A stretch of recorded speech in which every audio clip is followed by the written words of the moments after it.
ধীরে ধীরে শ্রীলঙ্কার মতো হবে না তো বাংলাদেশের পরিস্থিতি? আকাশ ছোঁয়া দাম নিত্য প্রয়োজনীয় জিনিসের। অর্থনীতিবিদ ইউনুস কি পারবেন পরিস্থিতি কন্ট্রোলে আনতে?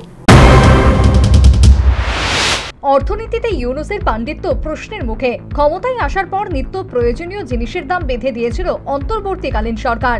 তবে লাভ বিশেষ হয়নি, বরং লাফিয়ে লাফিয়ে দাম বাড়ছে জিনিসপত্রের। এমনিতেই গত জুলাইয়ে 12 বছরের মধ্যে সর্বোচ্চ মুদ্রাস্ফীতির সাক্ষী হয়েছে ঢাকা।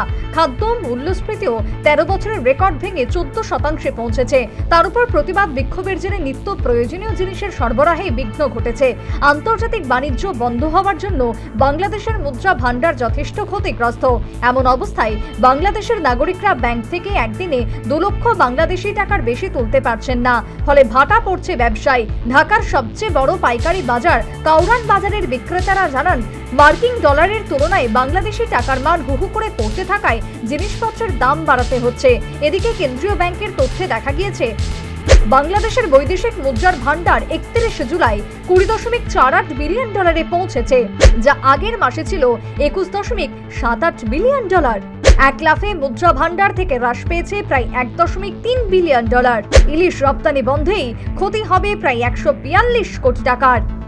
এই বিষয়ে কি বলছেন আন্তর্জাতিক সম্পর্ক বিশেষজ্ঞরা? বাংলাদেশ এবং ভারতের যদি সম্পর্ক দেখি, যেমন পলিটিক্যাল রিলেশন আছে, ঠিক তার পাশাপাশি কিন্তু একটা ইকোনমিক রিলেশনও রয়েছে, এবং সেটা যে কোনো দ্বিপাক্ষিক সম্পর্কের ক্ষেত্রেই প্রযোজ্য।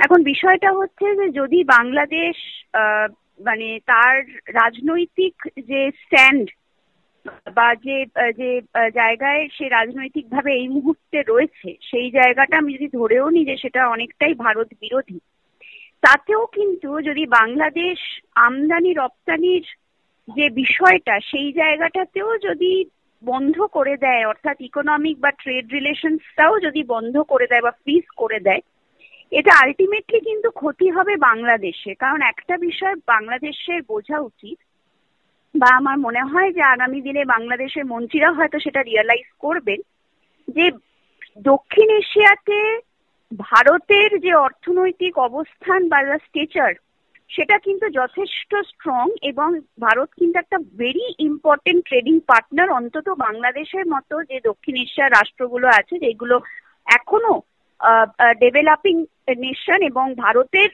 যদি আমি তুলনামূলকভাবে বিচার করি তাহলে সেই জায়গায় অনেকটা উইক।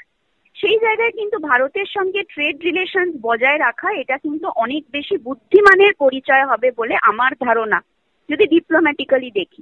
অশান্ত বাংলাদেশে পৌঁছাচ্ছে না ভারতীয় ট্রাক, ফলে বাংলাদেশের নিত্য প্রয়োজনীয় জিনিসের চাহিদার তুলনায় যোগান অনেকটাই কম। অন্যদিকে ভারত সহ বিশ্বের বিভিন্ন দেশে ইলিশ রপ্তানি করার ব্যাপারে নিষেধাজ্ঞা জারি করেছে বাংলাদেশ প্রশাসন। স্বভাবতই দেশের বিদেশি মুদ্রার ঘাটতি দেখা যাবে। এই ঘাটতি কিভাবে পূরণ হবে?